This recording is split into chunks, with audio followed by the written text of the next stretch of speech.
أعوذ بالله من الشيطان الرجيم. بسم الله الرحمن الرحيم.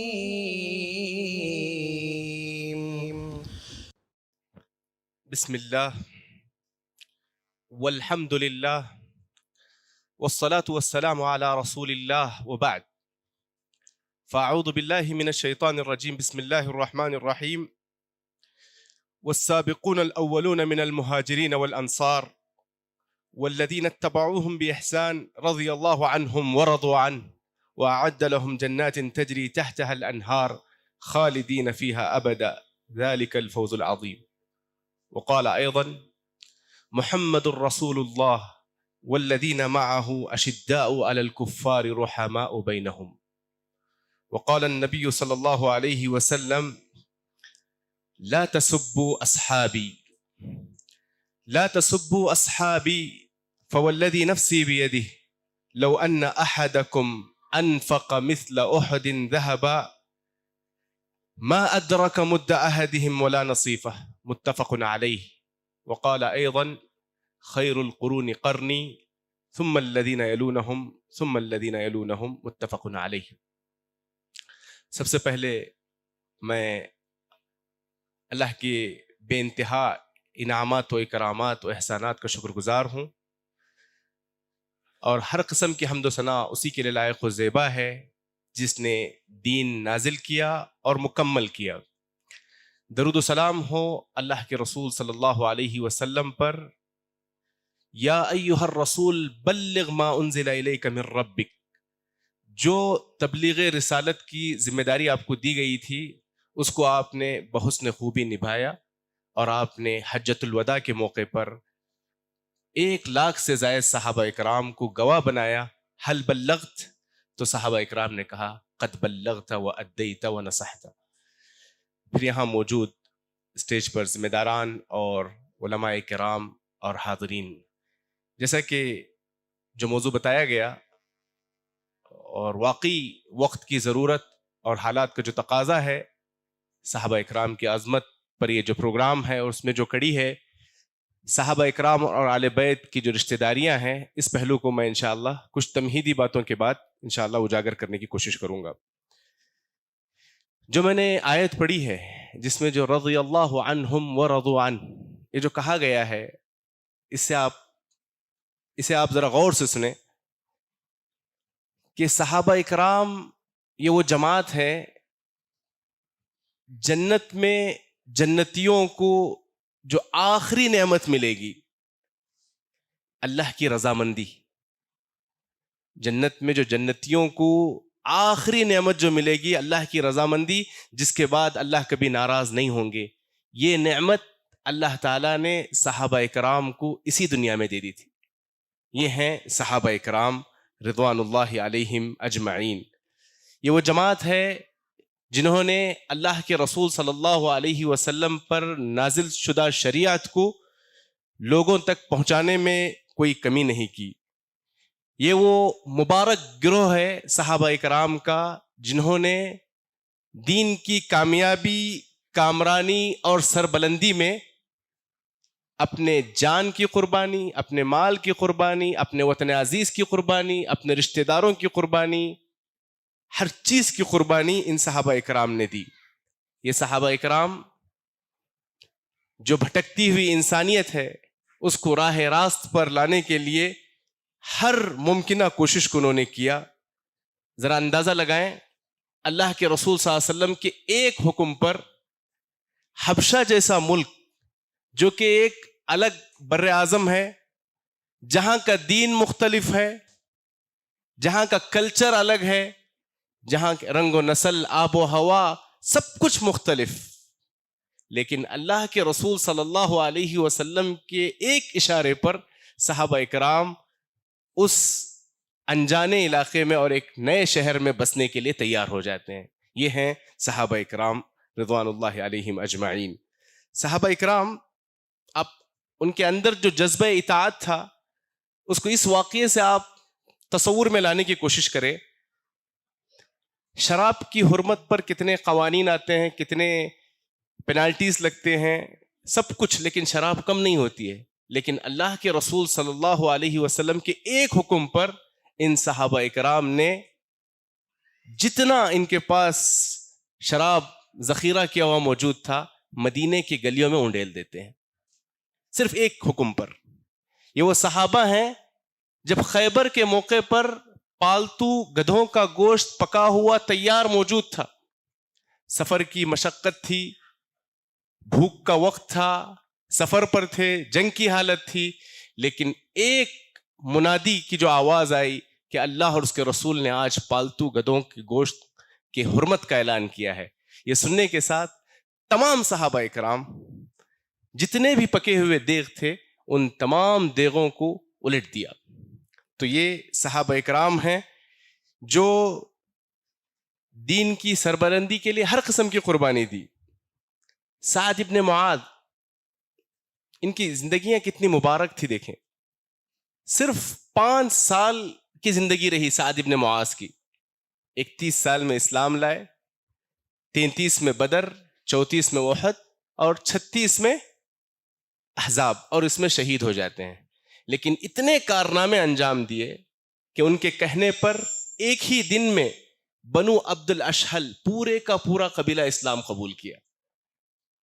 یہ وہ تھے، یہودیوں نے بنو قریظہ کے فیصلے کے وقت اللہ کے رسول کا فیصلہ نہیں مانا، کہا ہم سعد کا فیصلہ سنیں گے، لیکن سعد نے ایسا فیصلہ سنایا کہ اللہ کے رسول صلی اللہ علیہ وسلم نے کہا یہ جو فیصلہ ہے 7 آسمان کے اوپر جو طے شدہ فیصلہ تھا وہ فیصلہ تم نے سنایا ہے. اور ان کے جنازے پر اللہ کا عرش ہل اٹھا، 70,000 فرشتے جنازے میں شریک رہے. صحابہ، آپ صلی اللہ علیہ وسلم نے کہا سعد کے جنازے میں جلدی کرو ورنہ تم سے پہلے فرشتے شریک ہو جائیں گے. یہ ہیں سعد. 5 سالہ زندگی اور اتنے کارنامے. ابو بکر صدیق رضی اللہ تعالی عنہ، خلافت صرف 2 سال کی ہے. غور کریں کتنے انجازات، کتنے کارناموں پر مشتمل تھی. صحابہ اکرام کے بارے میں جب ہم بات کر رہے ہیں تو ان کی قربانیاں، ان کے اچیومنٹس، ان کے انجازات، ان کی قربانیوں کو ہمیں چاہیے کہ اس کو ہم تصور میں لائیں. صرف 2 سالہ خلافت، اس 2 سالہ خلافت میں مدعیان نبوت کا فتنہ ختم کیا، ارتداد کی جو لہر تھی اس پر روک تھام لگا دی، مانعین زکوٰۃ کا مسئلہ حل کیا. جیش اسامہ، صحابہ کے کئی مشورے آ رہے تھے، وہ چھوٹے ہیں، غلام ہیں، غلام کے بیٹے ہیں، حالات موافقت میں نہیں ہیں، حکمت عملی کے خلاف ہے، لیکن ابو بکر صدیق رضی اللہ تعالی عنہ نے، ابو بکر صدیق رضی اللہ تعالیٰ عنہ کا جو تاریخی جملہ تھا، اگر مجھے پتا چلے کہ مدینے میں اطراف و اکناف مودی جانور گھیرے ہوئے ہیں اور مدینے میں صرف ابو بکر ہے، ایسی نازک حالت میں بھی جیش اسامہ اپنا جو مقصد ہے وہ پورا کر کے رہے گا اور یہ فوج جا کر رہے گی.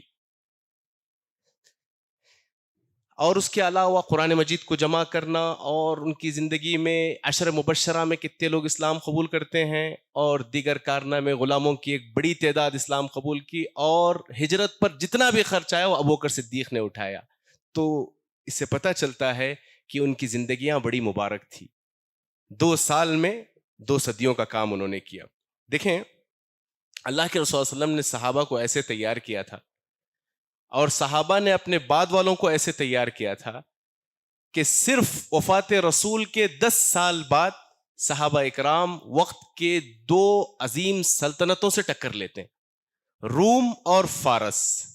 کسی ایک سے ٹکر لینا بھی لوہے کے چنے چبانا تھا، لیکن آپ صلی اللہ علیہ وسلم کی تربیت اس قدر پختہ تھی کہ بیک وقت عمر رضی اللہ عنہ کی خلافت میں روم اور فارس ان دونوں عظیم سلطنتوں کا خاتمہ کیا اور اسے زوال کی منہ دیکھنی پڑی. معزز سامعین، یہ تو 10 سال کی بات ہے، اور صحابہ نے اپنے بعد ایسی ٹیم تیار کی، ایسے فاتحین تیار کیے کہ 100 سال کی مختصر مدت میں، پہلی صدی میں اسلام ایشیا، یورپ، افریقہ کے تمام حدود تک پہنچ چکا تھا. ہندوستان محمد بن قاسم پہنچ چکے تھے، چائنا کے حدود میں قتیبہ بن مسلم الباہلی پہنچ چکے تھے، عقبہ بن نافع نے افریقہ میں اپنا ڈیرا ڈال دیا تھا، اور طارق بن زیاد اور موسیٰ بن نصیر اسپین کے حدود اور اس کی باؤنڈری میں پہنچ چکے تھے۔ صرف ایک صدی میں صحابہ کی آپ نے ایسی تربیت کی کہ یہ ایشیا، یورپ، افریقہ تک پہنچ گئے۔ اور جو آپ صلی اللہ علیہ وسلم کا جملہ ہے لَصَوْتُ أَبِي طَلْحَةَ فِي الْجَيْشِ كَأَلْفِ رَجُلٍ، اس میں بڑا سبق ہے۔ اللہ کے رسول صلی اللہ علیہ وسلم کہتے ہیں ابو طلحہ جنگ میں جب چنگھاڑتے ہیں تو وہ 1000 لوگوں کی آواز کے برابر ہے۔ تو صحابہ میں کچھ ایسے تھے جو 1000 کا رول ادا کرتے تھے، ایک صحابی 1000 کا رول ادا کرنے والے تھے۔ جب مصر فتح نہیں ہو رہا تھا، عمر بن العاص کے ہاتھوں جب مصر فتح نہیں ہو رہا تھا، تو عمر رضی اللہ تعالیٰ عنہ نے خط لکھا، کیا بات ہے کہ مصر فتح نہیں ہو رہا ہے، یقیناً یہ ہمارے گناہوں کی پاداش اور اس کی سزا ہے۔ میں اب 4 صحابہ کو بھیج رہا ہوں، زبیر ابن عوام، مقداد ابن اسود، عبادہ ابن الصامت اور مسلمہ بن مخلد، اور کہا یہ 4 ان میں سے ہر ایک 1000 کے برابر ہے۔ اور ان کے جانے کے بعد جو کاروائی ہوئی، مختصر مدت میں صحابہ اکرام نے مصر، قاہرہ اور اب کا جو ایجپٹ ہے اس کو فتح کر لیا۔ دیکھیں، جب ہم انبیاء کی تاریخ پڑھتے ہیں تو تمام انبیاء کی تاریخ میں ان کے دوستوں کا ذکر ملتا ہے۔ موسیٰ علیہ السلام کا جب ذکر ہو تو اصحاب موسیٰ، عیسیٰ علیہ السلام کا جب ذکر ہوتا ہے حواری عیسیٰ علیہ السلام کے دوستوں کا اور حواریین کا تذکرہ ملتا ہے۔ اسی طرح محمد صلی اللہ علیہ وسلم کی جب بات کی جائے تو اصحاب رسول صلی اللہ علیہ وسلم کی پوری تاریخ ملتی ہے۔ اگر عیسائیوں سے پوچھا جائے کہ عیسیٰ علیہ السلام کے بعد سب سے بہترین کون ہے، تو ان کا جواب ہوتا ہے اصحاب عیسیٰ، حواری عیسیٰ علیہ السلام کے جو حواری تھے وہ سب سے اچھے ہیں۔ اور موسیٰ علیہ السلام کے ماننے والوں سے اگر پوچھیں کہ موسیٰ علیہ السلام کے بعد سب سے اچھے کون، تو وہ کہتے ہیں اصحاب موسیٰ علیہ السلام کے ماننے والے۔ لیکن ہمارے معاشرے میں ایسے لوگ ہیں جو اپنے آپ کو اسلام کی طرف نسبت تو کرتے ہیں، لیکن جب ان سے پوچھا جاتا ہے کہ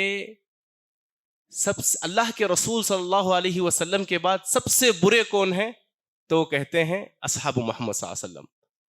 کون ہیں؟ آپ جانتے ہیں شیعہ، جن کا یعنی تخمینہ اور جن کا اندازہ اور ان کا احصائیہ یہ ہے کہ اللہ کے رسول صلی اللہ علیہ وسلم کے وفات کے بعد صحابہ اکرام پورے کے پورے مرتد ہو گئے، پورے کے پورے صحابہ مرتد ہو گئے سوائے 3 کے، ابو ذر، مقداد اور سلمان الفارسی رضی اللہ تعالیٰ عنہ۔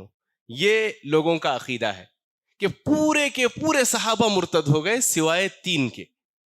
اب ذرا سوچ کر دیکھیں کہ جو صحابہ اکرام نے جو روم اور یہ جو بیماری ہے صحابہ کے سلسلے میں غلط خیالات اور جھوٹی روایتیں گھڑنا اور بے بنیاد باتیں کہنا اور ایسے افسانے نقل کرنا جس کی کوئی حقیقت نہیں ہے، یہ اس مرض کی اصل جڑ ہے کہ کچھ لوگ ایسے واقعات کو جس کی کوئی دلیل نہیں ہے، غیر مستند یعنی احادیث اور روایات جس میں متن کی کوئی صحت نہیں ہوتی، ایسی روایتوں کو اور اس کے سطحی اور ظاہری معنی کو لے کر سمجھتے ہیں کہ یہی ہماری تاریخ ہے، حالانکہ یہ بے بنیاد تاریخ ہے، اور اس بنیاد پر ایسے واقعات گھڑتے ہیں کہ ہم تصور نہیں کر سکتے۔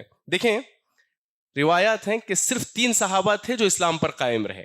اب ذرا سوچیں، فتوحات کا جو سلسلہ ہوا، کیا یہ صرف 3 صحابہ سے ہوا؟ عہد عمر میں کئی نئے شہر بنائے گئے، آبادی بڑھتے گئی، فتوحات کا سلسلہ، اور بصرہ، کوفہ، اس طرح کافی دائرہ وسیع ہو گیا۔ کیا صرف 3 صحابہ کے ہاتھوں عمل میں آیا؟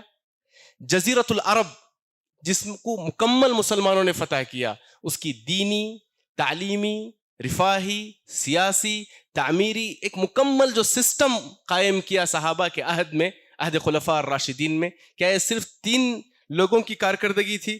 اور ایسے واقعات پیش کیے جاتے ہیں جس کو بنیاد یہ بنایا جاتا ہے کہ صحابہ اور آل البیت ان میں آپس میں دشمنیاں تھی، ان میں اختلاف تھا، ان میں خلافت کی کرسی کے لیے کھینچا تانی ہوا کرتی تھی، وغیرہ وغیرہ ایسے واقعات پیش کرتے ہیں کہ ان کی مجلسوں میں صبح شام ایسے واقعات بیان کیے جاتے ہیں. مثلا ایک واقعہ ان کی ہر مجلس میں کہا جاتا ہے کہ علی رضی اللہ تعالیٰ عنہ اور عمر رضی اللہ تعالیٰ عنہ میں ایسی دشمنی تھی کہ خلافت سے علی رضی اللہ عنہ کو دور رکھا گیا. ایک دفعہ علی رضی اللہ تعالیٰ عنہ اپنے گھر میں چھپے ہوئے تھے, تو اس موقع پہ عمر ابن الخطاب علی رضی اللہ عنہ کے گھر میں داخل ہوتے ہیں, دروازہ کھٹکھٹاتے ہیں, اندر سے کوئی آواز نہیں آتی ہے, دروازے کو دھکا دیتے ہیں. پھر اس کے بعد عمر رضی اللہ تعالیٰ عنہ اس قدر ظلم کرتے ہیں کہ اس دروازے کو توڑ دیتے ہیں, آگ لگاتے ہیں. فاطمہ رضی اللہ تعالیٰ عنہ کے یعنی حالانکہ وہ اس وقت حاملہ تھیں, اس موقع پر اس قدر ان کو چوٹ پہنچی کہ ان کا جو حمل تھا, محسن جو پیٹ میں بچہ تھا وہیں پر ساقط ہو گیا. اس طرح واقعے کو پیش کرتے ہیں اور علی رضی اللہ تعالیٰ عنہ دروازے کے پیچھے چھپے ہوئے بیٹھے ہوئے ہیں. یہ عمر رضی اللہ تعالیٰ عنہ جو کر رہے ہیں اسے خاموشی سے دیکھ رہے ہیں. ذرا سوچ کر دیکھیں یہ کون ہیں؟ علی رضی اللہ تعالیٰ عنہ ہیں, یہ فاتح خیبر ہیں, بدر میں سب سے پہلے آگے رہنے والے ہیں.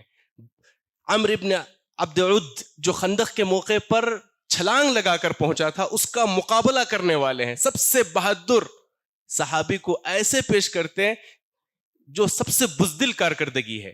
تو اس طرح کے واقعات پیش کیے جاتے ہیں اور صحابہ اکرام میں اور آل بیت میں نفرت کا ماحول بنایا جاتا ہے. اسی طرح سب سے پہلے ہمیں یہ سوچنا چاہیے کہ وسطیت اور اعتدال جو ہے یہ مطلوب ہے.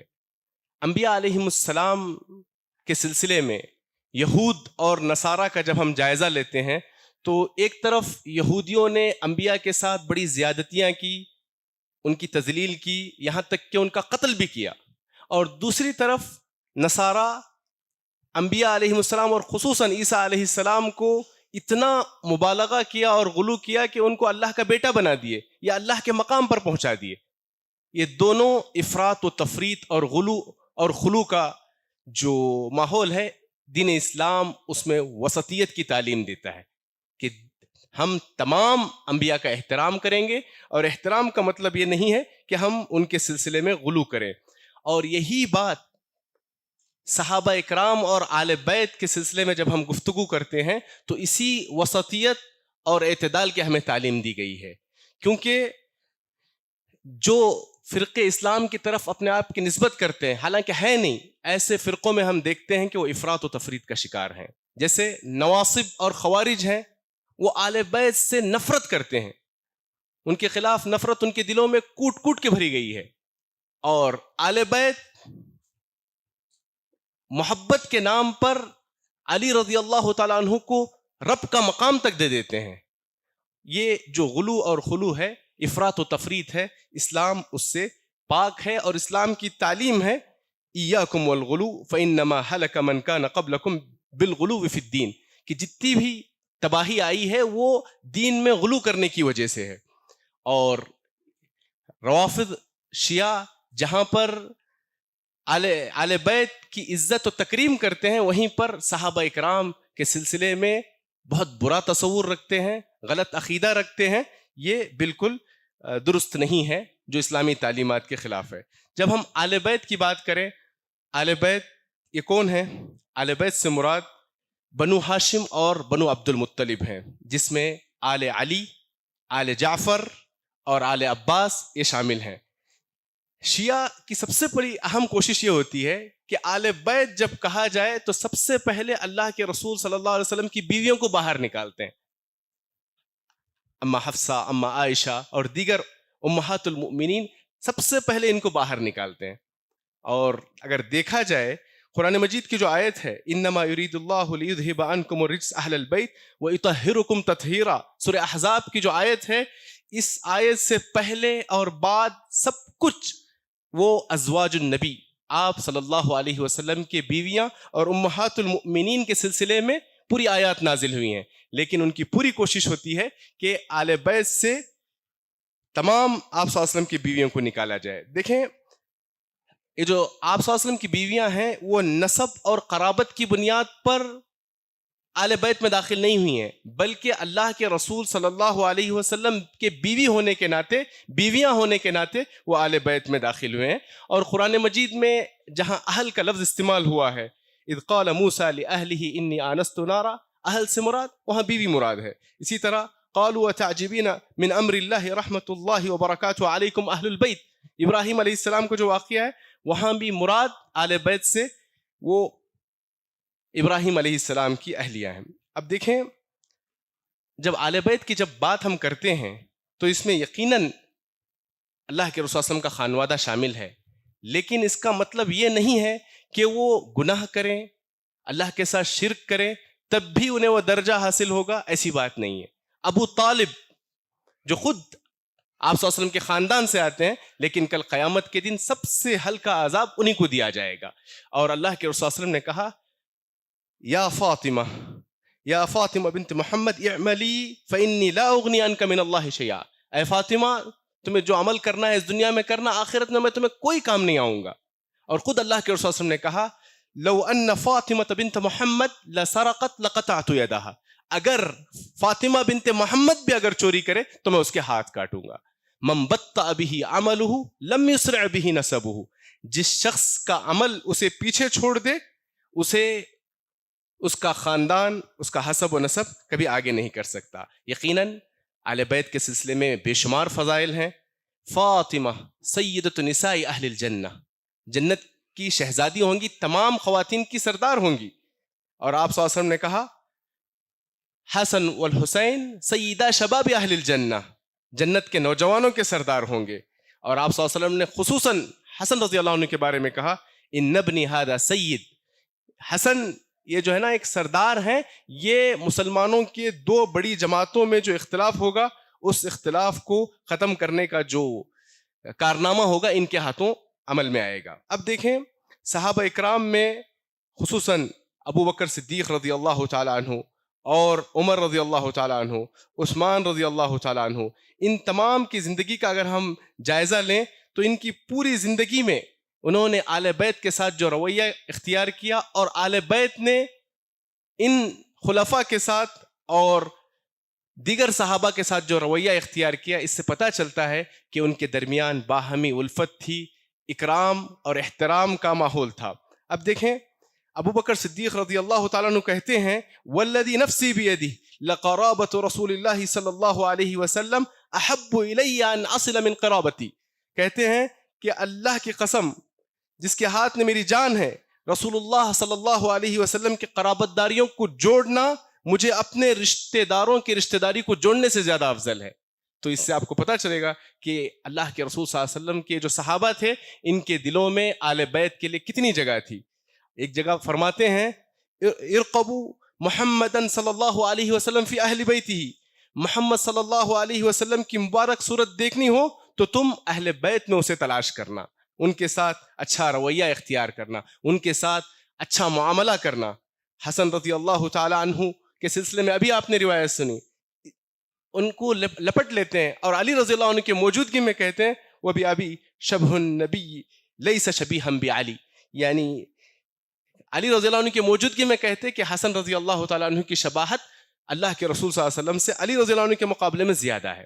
اسی طرح عمر رضی اللہ تعالیٰ عنہ کے عہد میں ہم دیکھتے ہیں کہ عمر رضی اللہ تعالیٰ عنہ جب مال غنیمت اور اسی طرح مسلمانوں کے بیت المال سے جب مال تقسیم کرتے تو آپ ایک دفعہ عبداللہ جو آپ کے فرزند ہیں ان کے مقابلے میں حسن و حسن بہت چھوٹے ہیں، تو دونوں کو برابری سے 10-10 ہزار درہم دیتے ہیں۔ تو اس موقع پر کہتے ہیں یہ تو دونوں چھوٹے بچے ہیں، تو اس موقع پہ عمر رضی اللہ عنہ کہتے ہیں یقیناً یہ لوگ چھوٹے ہیں لیکن ان کے دادا جو ہیں ان جیسا آپ کا دادا نہیں ہو سکتا، ان کے والد جیسے علی رضی اللہ عنہ ویسے آپ کے والد وہ مقام حاصل نہیں کر سکتے، ان کی جو دادی ہیں خدیجہ رضی اللہ تعالیٰ عنہ وہ مقام آپ کی دادی حاصل نہیں۔ اس طرح پورا دونوں طرفہ سلسلے نسب گنانے لگتے ہیں اور کہتے ہیں کہ کسی صورت آل بیت کی تم برابری نہیں کر سکتے۔ اسی طرح عمر فاروق رضی اللہ تعالیٰ عنہ کے عہد میں جب دواوین کی ترتیب ہوئی اور جب مشورہ کیا گیا تو سب نے کہا کہ سب سے پہلے بیت المال سے آپ کو رقم جائے گی؟ تو کہا نہیں، سب سے پہلے آل بیت اور اس میں جو سب سے عزیز اور سب سے بزرگ ہیں عباس بن عبد المطلب سے شروعات کی۔ ان تمام واقعات سے ہی پتہ چلتا ہے کہ صحابہ اکرام کے پاس آل بیت کی کس قدر اہمیت تھی۔ ایک دفعہ عباس رضی اللہ عنہ کو خطاب کر کے کہتے ہیں، اے عباس سن لو کہ تمہارا اسلام قبول کرنا میرے پاس میرے والد خطاب کے اسلام قبول کرنے سے زیادہ افضل ہے، کیونکہ تمہارے اسلام سے اللہ کے رسول صلی اللہ علیہ وسلم کو اتنی خوشی ملی، اگر خطاب اسلام کرتے تو اتنی خوشی نہیں ملتی۔ تو اس طرح آپ نے اپنا اس طرح کا اظہار عباس رضی اللہ عنہ کے سامنے پیش کیا۔ اور آپ کو معلوم ہے جب مدینے میں ایک دفعہ قحط کا ماحول تھا، عام الرمادہ کے ایام تھے، اس موقع پر پوری مجلس کی طرف نگاہ دوڑائی اور عباس رضی اللہ تعالیٰ عنہ کو استسقاء بارش کی دعا کے لیے آگے بھیجا اور کہا کہ جب تک ہمارے درمیان اللہ کے رسول صلی اللہ علیہ وسلم ہوا کرتے تھے اس وقت تک وہ بارش کی دعا کرتے تھے، آج ام النبی، نبی کے چاچا ہمارے درمیان ہیں، وہ بارش کی دعا کریں گے۔ اور یہ جائز وسیلہ تھا عہد عمر میں، عباس رضی اللہ عنہ کی موجودگی میں انہوں نے استسقاء کے لیے انہیں آگے بھیجا۔ اسی طرح عمر رضی اللہ تعالیٰ عنہ کے عہد میں عبداللہ ابن عباس، حالانکہ وہ صغار صحابہ میں ان کا شمار ہوتا تھا، لیکن بدر کے جو کبار صحابہ ہیں ان کی مجلسوں میں عمر رضی اللہ عنہ عبداللہ ابن عباس کو شامل کرتے۔ اور جو آپ نے ابھی سنا کہ عمر اور عثمان رضی اللہ عنہ جب سوار ہوتے اور سامنے عباس رضی اللہ عنہ ہوتے تو دونوں احترام میں اتر جاتے اور عباس رضی اللہ تعالیٰ عنہ گزرنے تک وہ آگے نہیں بڑھتے تھے۔ یہی معاملہ دوسری طرف ہم دیکھتے ہیں جو آل بیت ہیں، آل بیت کا معاملہ بھی صحابہ اکرام کے ساتھ اس سے کچھ جدا نہیں تھا۔ آپ کو معلوم ہے کہ محمد ابن الحنفیہ جو علی رضی اللہ تعالیٰ عنہ کے ربیب ہیں، کہتے ہیں ان سے پوچھا گیا کہ ای الناس خیر بعد رسول اللہ صلی اللہ علیہ وسلم، کہا ابو بکر، پھر اس کے بعد عمر۔ تو یہ آل بیت کے پاس مسلم عقیدہ تھا کہ سب سے افضل ترین کوئی شخص ہے تو وہ اللہ کے انبیاء کے بعد رسول اکرم صلی اللہ علیہ وسلم کے بعد ابو بکر، پھر عمر رضی اللہ تعالیٰ عنہ۔ عمر رضی اللہ تعالیٰ عنہ، ابو لؤلؤ فیروز المجوسی نماز کی حالت میں جب ان کو شہید کیا اور ان کے اطراف جتنے صحابہ تھے وہ بھی متاثر ہوئے، جب ان کی عیادت کے لیے صحابہ داخل ہو رہے تھے تو ایک شخص داخل ہوتے ہیں اور قریب آتے ہیں، تو جب عمر رضی اللہ عنہ نے دیکھا تو وہ تھے علی رضی اللہ عنہ، تو علی رضی اللہ تعالیٰ عنہ شہادت دیتے ہیں، کیونکہ کچھ ہی لمحات بعد عمر رضی اللہ تعالیٰ عنہ اس دار فانی سے جدا ہونے والے ہیں۔ ان کی شہادت سے کچھ لمحات پہلے یہ کہتے ہیں کہ اللہ کے رسول صلی اللہ علیہ وسلم کی زبانی جو اکثر میں نے جو کلمات سنے یہی کلمات تھے، میں داخل ہوا میرے ساتھ ابو بکر و عمر تھے، میں مسجد سے باہر نکلا تو میرے ساتھ ابو بکر و عمر، کوئی بھی معاملہ جس میں مشورہ کرنا ہوتا تو ابو بکر و عمر ہمیشہ اللہ کے رسول صلی اللہ علیہ وسلم کے ساتھ ہوتے۔ تو کہا یہ میں نے سب سے زیادہ کلمہ اللہ کے رسول صلی اللہ علیہ وسلم کے زبانی سنا ہے۔ اور ہم دیکھیں ابو بکر و عمر اس دنیا میں بھی اللہ کے رسول صلی اللہ علیہ وسلم کے ساتھ تھے، عالم برزخ جو وفات کے بعد کا مرحلہ ہے، آج دفن بھی ایک دوسرے کے درمیان ایک دوسرے کے ساتھ ہوئے ہیں اور کل قیامت کے دن حشر بھی انشاءاللہ ایک دوسرے کے ساتھ ہوگا۔ تو یہ واقعات اس سے یہ پتہ چلتا ہے کہ آل بیت صحابہ کا کس قدر احترام کرتے تھے۔ زید بن ثابت جب سوار رہتے تو ابن عباس رضی اللہ تعالیٰ عنہ باقاعدہ ان کی سواری کی نکیل پکڑ کر آگے بڑھتے، وہ ترس جاتے کہ چھوڑ دیں، کہا نہیں، اللہ کے رسول صلی اللہ علیہ وسلم کی تعلیم ہے، ہم آل البیت کو یہ تعلیم ہے کہ ہمارے علماء کے ساتھ ہم ایسا ہی احترام کریں۔ ابن عباس رضی اللہ عنہ باقاعدہ ان کی سواری لے کر آگے بڑھتے۔ دیکھیے آل البیت میں کتنے ایسے صحابہ ہمیں ملیں گے، کتنے ایسے آل البیت میں کی طرف نسبت کرنے والے صحابہ ملیں گے جنہوں نے اپنے نام صحابہ کے نام سے اور خصوصاً ابو بکر و عمر، عثمان و علی، عثمان رضی اللہ تعالیٰ عنہ کی طرف نسبت کی۔ سب سے پہلے علی رضی اللہ تعالیٰ عنہ نے اپنے بیٹے کا نام ابو بکر رکھا، ابو بکر بن علی ابن ابی طالب۔ حسن رضی اللہ تعالیٰ عنہ نے اپنے بیٹے کا نام ابو بکر رکھا، ابو بکر بن حسن بن ابی طالب۔ اور اسی طرح زین العابدین جو علی بن حسین ہیں، علی بن حسین نے اپنے بیٹے کا نام ابو بکر رکھا۔ اسی طرح عمر رضی اللہ تعالیٰ عنہ کا نام یہ آل بیت میں عام تھا، حسن رضی اللہ تعالیٰ عنہ نے اپنے بیٹے کا نام رکھا عمر ابن حسن ابن علی، اور حسین رضی اللہ تعالیٰ عنہ نے اپنے بیٹے کا نام رکھا عمر ابن حسین ابن علی، اور اسی طرح عائشہ اور حفصہ یہ بھی ان کے درمیان، جعفر صادق جو ان کے 12 ائمہ میں ایک امام شمار کیے جاتے ہیں، ان کا نام بھی، ان کی بیٹی کا نام بھی عائشہ بنت جعفر تھا۔ موسیٰ کاظم انہوں نے اپنی بیٹی کا نام عائشہ رکھا۔ اگر ہم دیکھیں کہ آل بیت اور صحابہ میں جو رشتہ داریاں ہوئی ہیں، اس میں سب سے پہلے اللہ کے رسول صلی اللہ علیہ وسلم ہیں جنہوں نے صحابہ سے، مطلب صحابہ کی بیٹیوں سے آپ نے نکاح کیا۔ ایک لمبی فہرست ہے، اس میں صرف وہ نام بتاؤں گا جن کے والد صحابی تھے اور ان کی بیٹیوں سے آپ نے نکاح کیا۔ عائشہ بنت ابی بکر صدیق سے آپ نے نکاح کیا۔ یہ دیکھیے آل بیت کا رشتہ، آل بیت کا رشتہ یہ صحابہ اکرام سے ہے۔ ابو بکر صدیق رضی اللہ عنہ کی بیٹی عائشہ سے آپ نے نکاح کیا، عمر ابن الخطاب ان کی بیٹی حفصہ سے آپ نے نکاح کیا، سفیان ابن حرب ابو سفیان جو ہے ان کے بیٹی ام حبیبہ سے آپ نے نکاح کیا، اور اسی طرح جویریہ بنت الحارث سے آپ نے نکاح کیا۔ یہ واقعات یہ بتلاتے ہیں کہ اللہ کے رسول صلی اللہ علیہ وسلم نے صحابیات میں جو قریش سے تھیں یا پھر آل بیت کے سے باہر سے تھیں ان سے آپ نے نکاح کیا۔ اور اسی طرح علی رضی اللہ تعالیٰ عنہ نے ایک لمبی فہرست ہے بیویوں کی جو صحابیات سے آپ نے نکاح کیا۔ اسما بنت امیس سے آپ نے نکاح کیا، لیلہ بنت مسعود سے آپ نے نکاح کیا، امامہ بنت ابی العاص ابن الربیع جو زینب رضی اللہ تعالیٰ عنہا کی بیٹی تھی ان سے آپ نے نکاح کیا۔ اسی طرح حسن رضی اللہ تعالیٰ عنہ نے سہیل ابن عمرو، یہ وہ صحابی ہیں جو صلح حدیبیہ کے موقع پر جن کا ذکر ملتا ہے، اور جب ارتداد کی لہر عام تھی تو مکہ میں خطیب بن کر کھڑے ہوئے، ان کی بیٹی ہند سے حسن رضی اللہ تعالیٰ نے نکاح کیا۔ طلحہ بن عبید اللہ جو عشر مبشرہ ہیں ان کی بیٹی سے ام اسحاق سے آپ نے نکاح کیا۔ اسی طرح عبد الرحمن بن ابو بکر ان کی بیٹی حفصہ سے آپ نے نکاح کیا، اور حسین رضی اللہ تعالیٰ عنہ کا بھی ذکر ملتا ہے کہ وہ طلحہ بن عبید اللہ کی بیٹی سے انہوں نے نکاح کیا۔ اسی طرح حسن بن حسن، ایک سلسلہ ہے جس سے پتہ چلتا ہے کہ بہت سے صحابہ اکرام تھے جو آل بیت سے رشتہ کیے ہوئے تھے، اور آل بیت میں بہت سے تھے جنہوں نے صحابہ سے رشتہ کیا۔ اگر وقت اجازت دے تو 3 صحابہ، ابو بکر صدیق رضی اللہ تعالیٰ عنہ کے خاندان، اور عمر ابن الخطاب رضی اللہ عنہ کے خاندان، اور اسی طرح عثمان ابن عفان، ان 3 صحابہ سے متعلق بتاتا چلوں کہ کتنی آپس میں رشتہ داریاں تھیں۔ تو آپ دیکھیں ابو بکر صدیق رضی اللہ تعالیٰ عنہ، ان کے جو امام، شیعہ کے جو امام مانے جاتے ہیں جعفر صادق، یہ کہتے ہیں کہ ولدنی ابو بکر صدیق مرتین، ابو بکر صدیق رضی اللہ تعالیٰ عنہ نے مجھے 2 بار پیدا کیا۔ کیوں؟ کیونکہ ان کے والد کی طرف سے اور والدہ کی طرف سے سلسلہ نسب جا کر ملتا تھا ابو بکر صدیق رضی اللہ تعالیٰ عنہ سے۔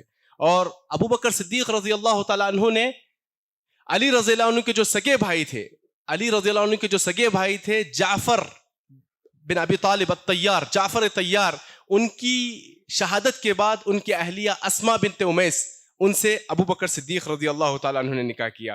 اور اسی طرح علی رضی اللہ تعالیٰ عنہ نے جو حسن و حسین کے ساتھ جن کی پرورش ساتھ ہوئی تھی، محمد ابن الحنفیہ، ان سے علی رضی اللہ تعالیٰ عنہ نے ان سے جو اولاد ہوئی ان کے متعلق کہتے تھے محمد ابن الحنفیہ کے سلسلے میں، ھذا ابنی من ظہر ابی بکر، یہ میرے بیٹے ہیں، لیکن یہ سلسلہ نسب ان کا ابو بکر صدیق رضی اللہ عنہ سے اوپر جا کر ملتا تھا۔ ایسے بے شمار قرابتیں ہمیں ملیں گی جس سے پتہ چلتا ہے کہ ابو بکر صدیق رضی اللہ تعالیٰ عنہ اور ان کے خاندان اور آل بیت نے بڑی رشتہ داریاں ہوئی۔